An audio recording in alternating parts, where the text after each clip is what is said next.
Hey guys, how you doing? Josh Morgan here from Momenta Productions, and today we're going to be talking about complex slider moves. Now, I made a video previously about a year or two ago about how to operate a slider, but today we're going to get more involved with how to create a really cinematic shot using a slider. So, without further ado, let's get started. So when we're talking about sliders, there are two really important cinematic effects. One is called the dolly tilt. The other one is called the dolly pan. These are very complex moves using a slider, and once done right, your footage looks really awesome. Now let's go ahead and talk about the equipment I'm using. As usual, I'm using my Sony a7S with a Rokinon 14mm wide-angle lens, along with a Lang S3 slider and a ball head. Now, in order to achieve these beautiful cinematic shots, you need a ball head, preferably a ball head with a handle. That actually gives you more control. But I don't have a handle on my ball head, so I'm going to be showing you how I do these complex moves with the slider without using a handle. We're going to be using two hands all the time. Now, when using a slider, I love using a wide-angle lens. Why do I like using a wide-angle lens? Wide-angle lenses are awesome for removing any extra shake or any of that, unwanted movement. When you're using a telephoto lens or a mid-range lens, you're bound to get more of that shakiness or vibration depending on the quality of the bearings on your slider and the rails of your slider.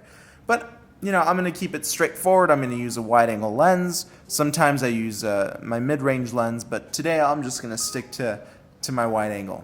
So this is what we need first. We need a subject. Since no one is here with me in my dining room right now, we're going to use Mr. Monkey over here. He's going to be our subject for today. Say hi, Mr. Monkey. Hello. Oh god, I remember preschool. I think I had this in preschool. So funny. Alright, so I'm going to put Mr. Monkey right here on the table.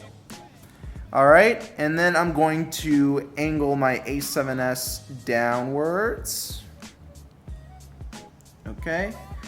Angle him right there. Lock up the ball head.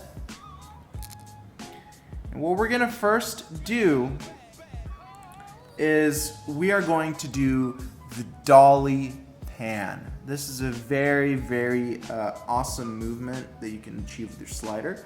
I'm going to loosen up the carriage on the slider so we can move back and forth, as you can see right here. Now, this is a manual focus lens, so it will be kind of tricky for me to keep everything in focus all the time, but I'm going to do my best here. So let's make sure Mr. Monkey is... You know what I can do? I'm going to drop the aperture and raise up the ISO, and that should keep everything in focus there. There we go. That's pretty sharp. That's good.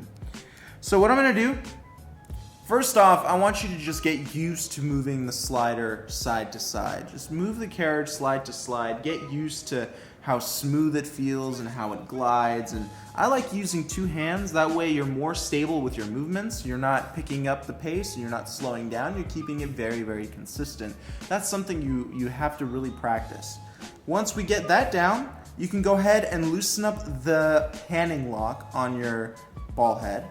And you can just, move around, get used to the pan. Again, you want to use two hands. Never use one hand only on the slider, because, especially if you don't have a handle on your ball head, because, you don't get that stability. So this is what we're going to try. We're going to try and move the slider. And as we get past our subject, we want to make sure the subject stays in the center, but pan, right? So let's go ahead and give that a shot. I'm going to start from back here. We're going to go ahead and dolly and pan.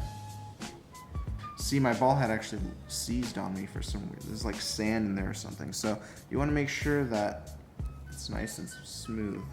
I went to the beach with it one day and I got some sand in there. So you want to make sure that your ball head doesn't seize up on you like that. If there's dust or anything, you want to make sure you clean it out. So let's try it again. Let's move. Try to keep your subject in the center frame.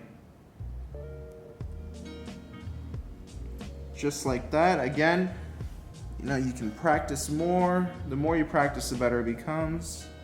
So keep your subject in frame, in center.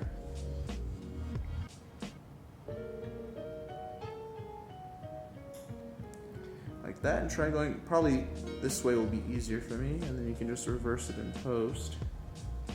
But see how Mr. Monkey stays pretty centered. Let's try it again. See, I even need to practice sometimes, you know, I haven't done this in a while. But you want to make sure that he stays centered in frame. Like that was a good shot. Let's try it again. All right, Mr. Monkey, come on, let's make you famous. He remains in the center of the frame, and it looks pretty good. So that is how we do the dolly pan. All right, now let's go ahead and talk about the dolly tilt. So what we're gonna do, we're gonna go ahead and level up our camera here.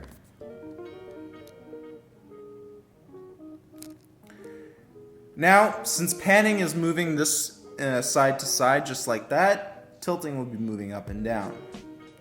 So loosen up the tilt. Okay. Now, on this ball head, my tilt and pan are loose. It is a ball. This one is a little strange. It has two knobs. I don't know what the second one knob is for. It's a little strange, but it's a generic ball head. They usually have only one. Like my Joby ball head only has one knob. But let's give this a shot.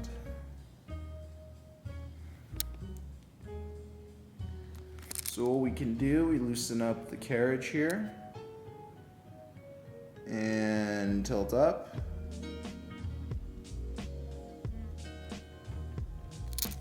Okay, Mr. Monkey, you're not going to be able to be the subject of this. It's just, you're too small for this tilting. Let's go ahead and focus on the room. Like for wedding cinematography, tilting up and down using a slider is pretty awesome. You can get some really cool shots. So let's focus on the room. All right, both hands. Notice how I'm always using both hands. And let's do it. Tilt down, nice and smooth. Boom. Again, do the reverse. Tilt up.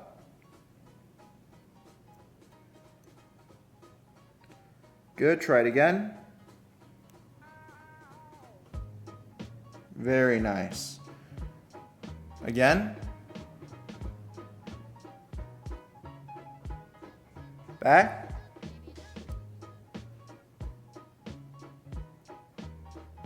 Let's do it one more time.